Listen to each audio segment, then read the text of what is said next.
ओम शांति 26 मई 2026। आज बाबा ने कहा, काम चिता से उतरकर ज्ञान चिता पर बैठो, क्योंकि बाप तुम्हें कौड़ी से हीरे जैसा अनमोल बना रहे हैं। बाबा कहते हैं, तुम शांति धाम के रहवासी हो, अब फिर से सुखधाम के अधिकारी बनो। बाबा ने बताया, आत्मा तमो प्रधान हो गई है, अब उसे फिर सतो प्रधान बनाना है। बाबा कहते हैं, यह पुराना संसार झूठा है, सच्चा संसार सतयुग है। बाबा हमें बताते हैं, काम चिता पर बैठकर आत्मा काली हुई, अब ज्ञान चिता पर बैठकर स्वर्ग का मालिक बनो। बाबा कहते हैं, बाप तुम्हें कौड़ी से हीरे जैसा अनमोल बना रहे हैं। बाप कहते हैं, बाप की याद से ही स्वर्ग की बादशाही मिलती है। बाप ने कहा, इस हीरे तुल्य जीवन को कौड़ियों के पीछे मत गवाओ।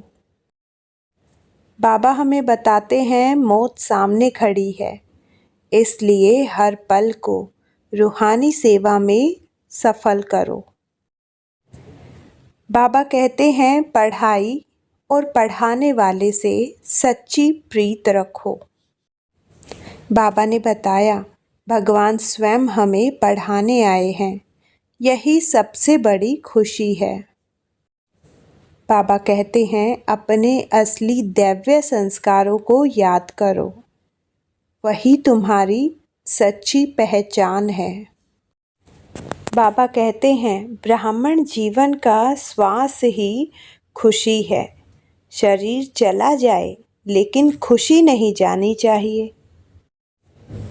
बाबा ने कहा, एक धक से सौदा करो, दिल के टुकड़े मत करो। बाबा कहते हैं, एक के हो जाओ तभी एक रस स्थिति में रहोगे। और अब सुनते हैं मुरली को विस्तार से। 26 मई 2026। मीठे बच्चे, सदा इसी खुशी में रहो कि स्वयं भगवान हमें टीचर बनकर पढ़ाते हैं। हम उनसे राजयोग सीख रहे हैं, प्रजा योग नहीं। प्रश्न, इस पढ़ाई की खूबी कौन सी है? तुम्हें कब तक पुरुषार्थ करना है? उत्तर, यह पढ़ाई जो बहुत समय से करते आ रहे हैं, उनसे नए बच्चे तीखे चले जाते हैं। यह भी खूबी है, जो 3 मास के तीखी बुद्धि वाले मतलब तीव्र पुरुषार्थी नए बच्चे पुरानों से भी आगे जा सकते हैं। तुम्हें पुरुषार्थ तब तक करना है जब तक पूरे पास न हो, कर्मातीत अवस्था न हो, सब हिसाब किताब छूट न जाए। ओम शांति। बच्चे कहाँ बैठे हैं? बेहद के बाप के स्कूल में। बहुत ही ऊंचा नशा होना चाहिए बच्चों को। किसके बच्चों को? बेहद के बाप के बच्चों को, अथवा रूहानी बच्चों को। बाप रूहों को ही पढ़ाते हैं, गुजराती व मराठी को नहीं पढ़ाते हैं। वह तो नाम रूप हो गया। बाप पढ़ाते ही हैं रूहों को। तुम बच्चे भी समझते हो, हमारा बेहद का बाप वही है जिसको भगवान कहते हैं। भगवान वाच भी है जरूर, परंतु भगवान किसको कहा जाता है यह समझते नहीं है। कहते भी हैं, शिव परमात्मा नमः। परमात्मा तो एक ही है, वह है ऊंचते ऊंच निराकार। तुमको श्री कृष्ण भगवान नहीं पढ़ाते, न पढ़ाया था। तुम जानते हो, हम आत्माओं का बाबा हमको पढ़ा रहे हैं। भगवान तो निराकार ही ठहरा। शिव के मंदिर में जाते हैं, उनकी पूजा भी करते हैं, तो ज़रूर कोई चीज़ है। नाम रूप से न्यारी कोई चीज़ थोड़े ही होती है।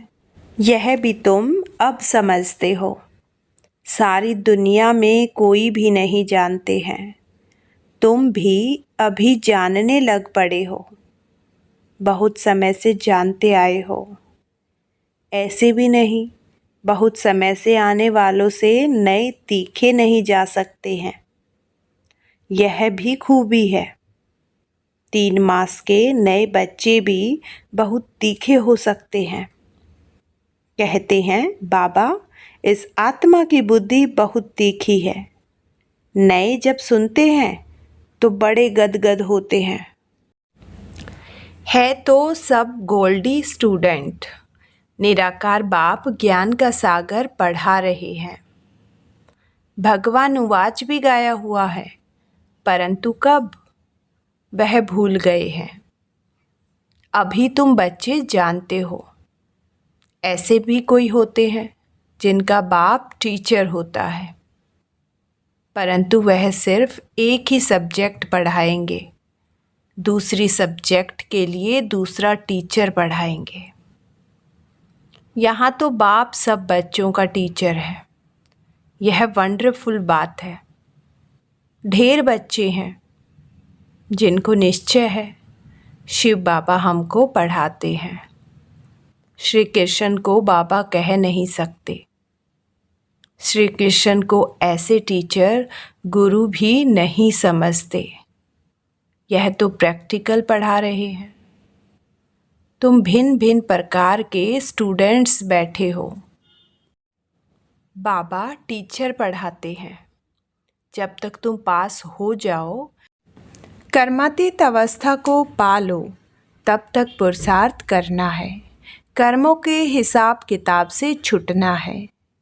तुम्हें अंदर में बड़ी खुशी होनी चाहिए। बाबा हमको ऐसी दुनिया में ले जाते हैं। और कोई ऐसे स्कूल होते नहीं जो बच्चे बैठे हों और समझे परम धाम निवासी बाबा आकर हमें पढ़ाएंगे। अभी तुम यहाँ बैठते हो तो समझते हो हमारा बेहद का बाबा हमको पढ़ाने के लिए आते हैं।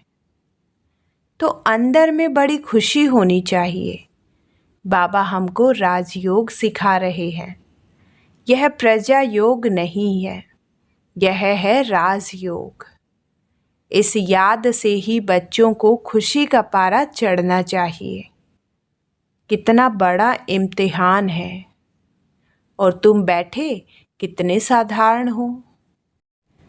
जैसे मुसलमान लोग बच्चों को दरी पर बैठ पढ़ाते हैं, तुम इस निश्चय से यहाँ आते हो। अब बाप के सम्मुख बैठे हो।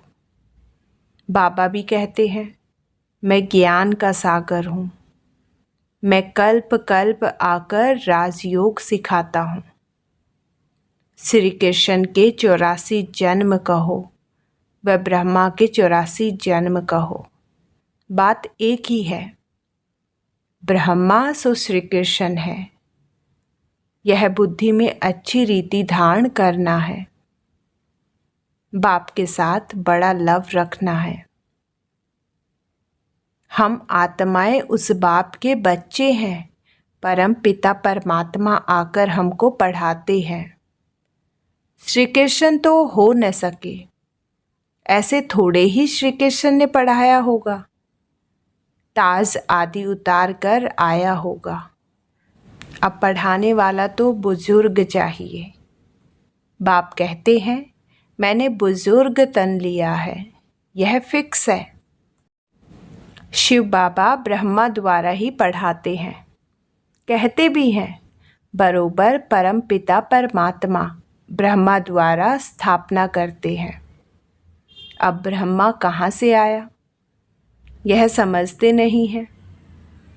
बाप बैठ घड़ी घड़ी बच्चों को सुजाग करते हैं। माया फिर सुला देती है। अब तुम सम्मुख बैठे हो। समझते हो कि मैं तुम्हारा रूहानी बाप हूँ। मुझे जानते हो ना? गाते भी हैं, परम पिता परमात्मा ज्ञान के सागर है, पतित पावन दुख हरता सुख करता है। श्री कृष्ण के लिए यह कभी नहीं कहेंगे, सबको इकट्ठा तो पढ़ा नहीं सकते। मधुबन में मुरली चलती है, वह फिर सब सेंटर्स पर जाती है। तुम अभी सम्मुख हो, जानते हो कल्प पहले भी बाबा ने ऐसे पढ़ाया था। यही समय था जो पास्ट हो गया, वह फिर अभी प्रेजेंट होना है। भक्ति मार्ग की बातें तो अब छोड़ देनी है। अभी तुम्हारी ज्ञान से प्रीत पढ़ाने वाले से प्रीत है। कोई कोई जब टीचर से पढ़ते हैं तो उनको सौगात देते हैं। यह बाबा तो खुद ही सौगात देते हैं। यहाँ आकर साकार में बच्चों को देखते हैं। यह हमारे बच्चे हैं, यह भी बच्चों को ज्ञान है। सब 84 जन्म नहीं लेते हैं, कोई का एक जन्म तो भी उसमें सुख दुख पास करेंगे। अभी तुम इन सब बातों को समझ गए हो। यह मनुष्य सृष्टि का सिजरा है। पहले नंबर में है ब्रह्मा सरस्वती आदि देव आदि देवी। पीछे फिर अनेक धर्म होते जाते हैं। वह है सर्व आत्माओं का बीज, बाकी सब है पत्ते। प्रजापिता ब्रह्मा सबका बाप है। इस समय प्रजापिता हाजिर है। यह बैठ शूद्र से कन्वर्ट कर ब्राह्मण बनाते हैं। ऐसे कोई कर न सके।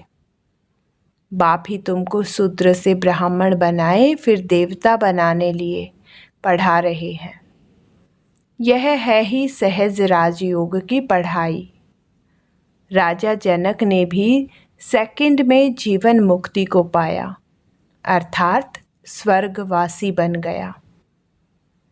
मनुष्य गाते तो रहते हैं परंतु फिर भी समझा नहीं सकते। अब बाप कहते हैं, बच्चे देही अभिमानी बनो। तुम अशरीरी आए थे, फिर शरीर लेकर पार्ट बजाया। बरोबर 84 जन्म लिए हैं। बाप जो ट्रुथ है वह सत्य ही बताएंगे। राजधानी हुई ना, राजयोग एक थोड़ी सी सीखेंगे। तुम सब अभी कांटों से फूल बन रहे हो।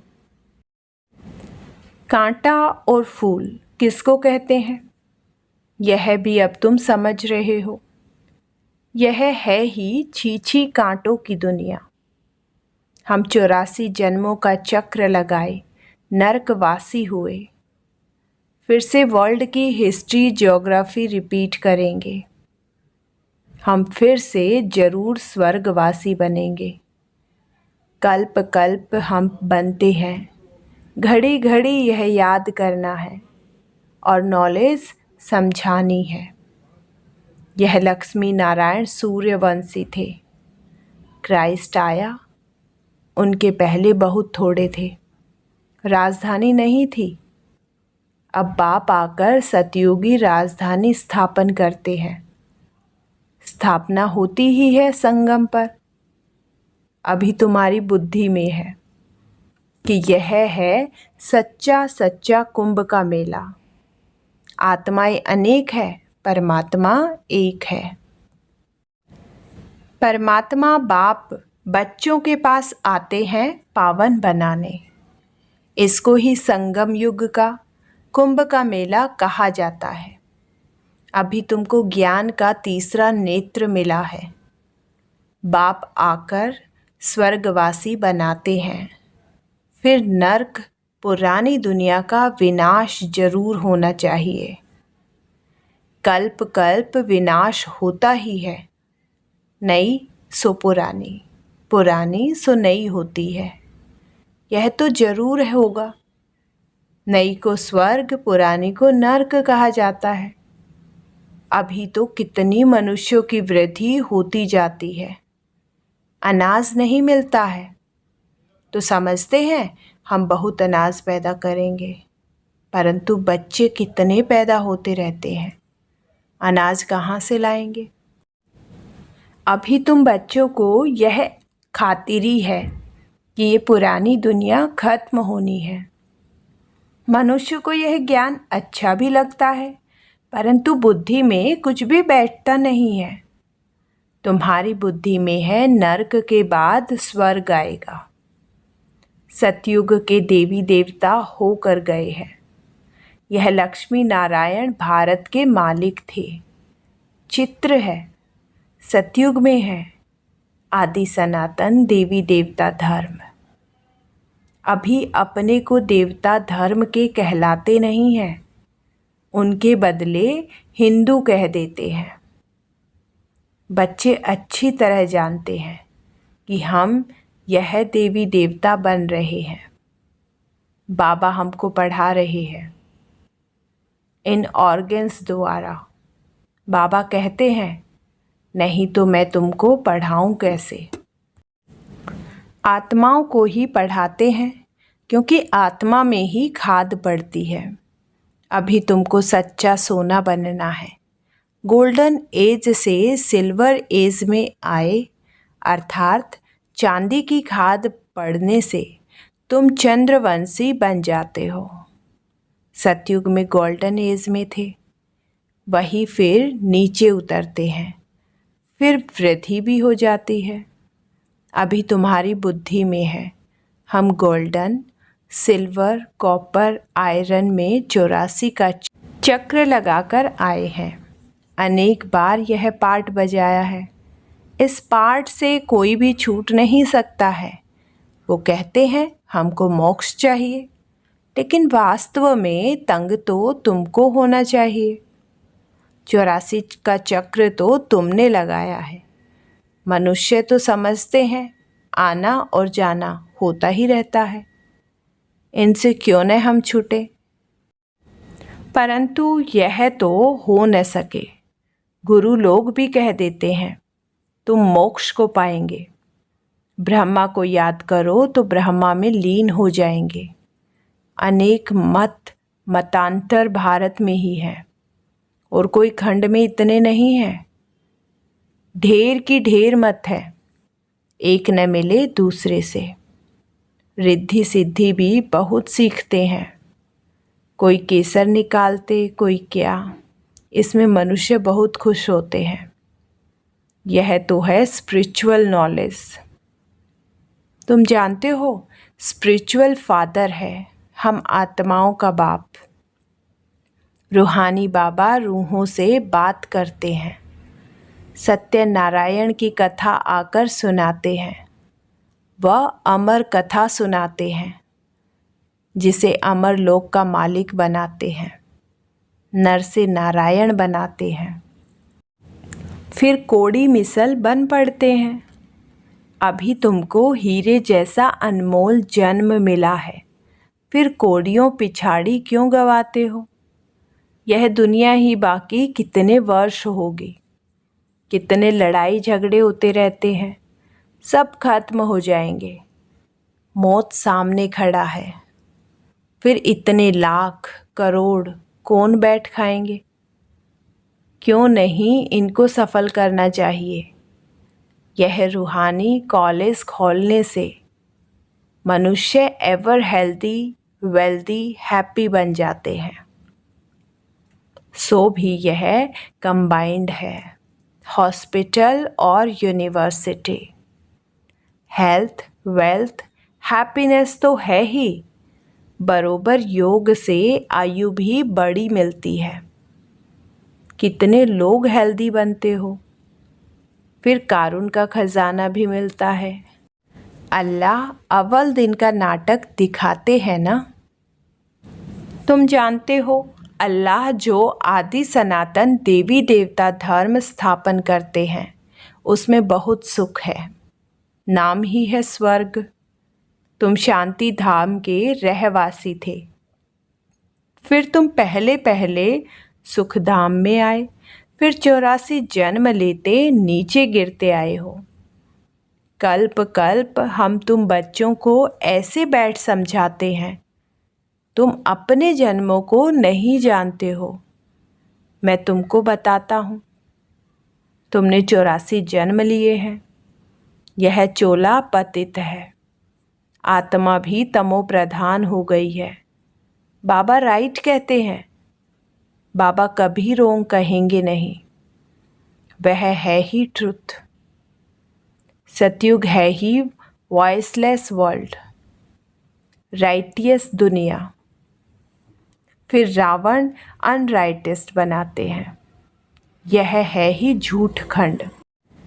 गाते भी हैं झूठी माया झूठी काया, कौन सा संसार।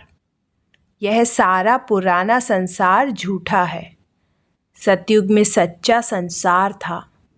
दुनिया एक ही है, दो दुनिया नहीं है। नई दुनिया से फिर पुरानी होती है। नए मकान पुराने मकान में फ़र्क तो होता है। नया बनकर तैयार होता है तो समझते हैं नए में बैठेंगे।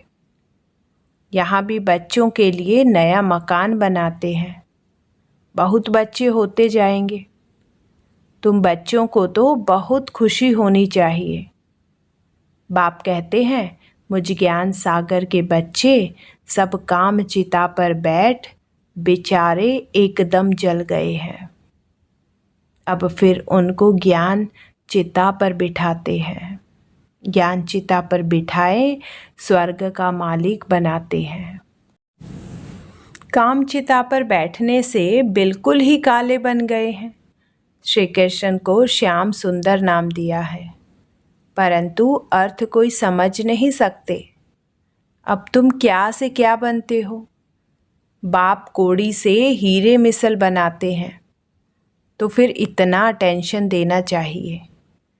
बाप को याद करना चाहिए। याद में ही तुम स्वर्ग के मालिक बनेंगे।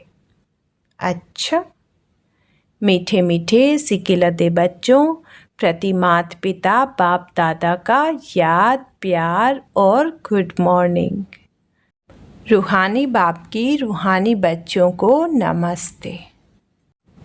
धारणा के लिए मुख्य सार नंबर 1, इस हीरे तुल्य अनमोल जीवन को कौड़ियों के पीछे नहीं गंवाना है। मौत सामने खड़ा है, इसलिए अपना सब कुछ रूहानी सेवा में सफल करना है। नंबर 2, पढ़ाई और पढ़ाने वाले से सच्ची प्रीत रखनी है। भगवान हमको पढ़ाने आते हैं, इस खुशी में रहना है। वरदान, कैचिंग पावर द्वारा अपने असली संस्कारों को कैच कर उसका स्वरूप बनने वाले शक्तिशाली भव। पुरुषार्थ का मुख्य आधार कैचिंग पावर है। जैसे साइंस दान बहुत पहले से साउंड को कैच करते हैं, ऐसे आप साइलेंस की शक्ति से अपने आदि देवी संस्कार कैच करो। इसके लिए सदैव यही स्मृति रहे कि मैं यही था और फिर बन रहा हूँ। जितना उन संस्कारों को कैच करेंगे उतना उसका स्वरूप बनेगा। 5000 वर्ष पहले की बात इतनी स्पष्ट अनुभव में आए जैसे कल की बात है। अपनी स्मृति को इतना श्रेष्ठ और स्पष्ट बनाओ, तब शक्तिशाली बनेंगे। स्लोगन, ब्राह्मण जीवन का श्वास खुशी है। शरीर भले चला जाए लेकिन खुशी न जाए। अव्यक्त इशारे, सदा अचल अढोल एकरस स्थिति का अनुभव करो। एक धक से सौदा करने वाले एक के होने के कारण सदा एक रस रहते हैं। बाकी जो थोड़ा थोड़ा करके सौदा करते हैं, एक के बजाय 2 नाव में पैर रखने वाले हैं। वह सदा कोई न कोई उलझन की हलचल में एक रस नहीं बनते हैं। इसलिए सौदा करना है तो सेकंड में करो, दिल के टुकड़े टुकड़े नहीं करो। ओम शांति।